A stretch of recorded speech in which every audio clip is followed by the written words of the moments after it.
Just in, tensions between the United States and Canada have sharply escalated after former U.S. President Donald Trump issued a dramatic threat to impose a 100% tariff on Canadian imports, triggering a strong and widely watched response from Canadian Prime Minister Mark Carney.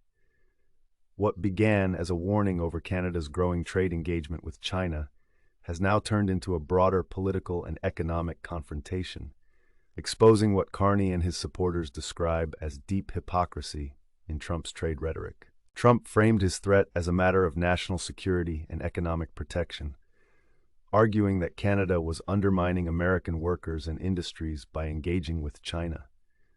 He went further, claiming that Canada's economy survives primarily because of the United States, a remark that immediately sparked backlash north of the border. Critics say Trump's comments were not only inflammatory, but also ignored decades of mutual economic benefit between the two countries. Prime Minister Mark Carney responded swiftly and firmly. In public remarks, he rejected the notion that Canada lives because of the United States, emphasizing that Canada is a sovereign nation with a diversified economy, strong institutions, and the right to make independent trade decisions. Carney stated that Canada has always acted as a reliable partner to the U.S., while also maintaining relationships around the world, and that this balance should not be mischaracterized as disloyalty. Carney's response struck a chord domestically. Many Canadians viewed Trump's tariff threat as economic bullying and an attempt to coerce Canada into aligning exclusively with U.S. interests. In response, Carney highlighted what he called a clear contradiction in Trump's position. Trump has repeatedly promoted America First policies and defended the U.S. right to impose tariffs, renegotiate trade deals, and pursue unilateral economic strategies. Yet, according to Carney, Trump now seeks to deny Canada the very same freedom of action. The Canadian Prime Minister pointed out that the United States itself maintains extensive trade with China, despite years of harsh rhetoric. American companies continue to manufacture, source, and sell goods connected to Chinese supply chains.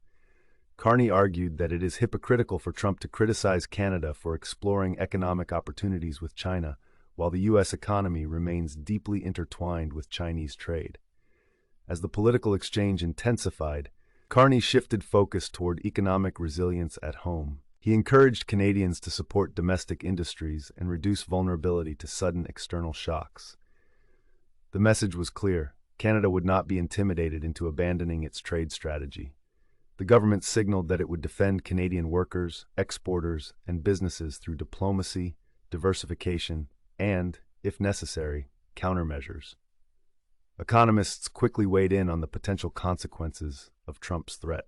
A 100% tariff would have sweeping effects on industries ranging from automotive manufacturing and energy to agriculture and construction. Canadian exports to the U.S. amount to hundreds of billions of dollars annually, while American companies rely heavily on Canadian raw materials, components, and energy supplies. Analysts warned that such tariffs would likely raise prices for consumers on both sides of the border and disrupt tightly linked supply chains. Business leaders in Canada expressed deep concern but also voiced support for the government's stance. Many argued that giving in to pressure would set a dangerous precedent, encouraging further demands in the future. At the same time, U.S. business groups cautioned that punitive tariffs could backfire, hurting American manufacturers and exporters who depend on Canadian inputs. Internationally, the dispute has drawn attention as a test case for how middle powers respond to economic pressure from larger allies. Observers noted that Carney's pushback reflects a broader global trend in which countries seek to reduce dependence on any single market and pursue diversified partnerships. Some analysts see this moment as part of a larger shift away from unquestioned U.S. economic dominance toward a more multipolar trade environment. The political optics have also been significant. Trump's language and threats resonated with his core supporters, who favor aggressive trade measures and view tariffs as a tool to force compliance. However, critics argue that such tactics risk alienating allies and undermining long-standing partnerships that have historically strengthened the U.S. economy. Within Canada, the response has been unusually unified. Politicians across party lines rallied behind Carney's defense of sovereignty and economic independence, who favor aggressive trade measures and view tariffs as a tool to force compliance. However, critics argue that such tactics risk alienating allies and undermining long-standing partnerships that have historically strengthened the U.S. economy. Within Canada, the response has been unusually unified. Politicians across party lines rallied behind Carney's defense of sovereignty and economic independence. Public opinion polls and social media reactions suggest that many Canadians see the episode as a moment to reaffirm national dignity and reduce over-reliance on the U.S. market. Financial markets reacted cautiously as the news unfolded.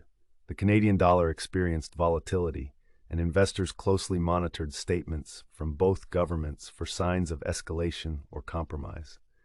While no tariffs have been implemented yet, the uncertainty alone has been enough to shake confidence in some sectors.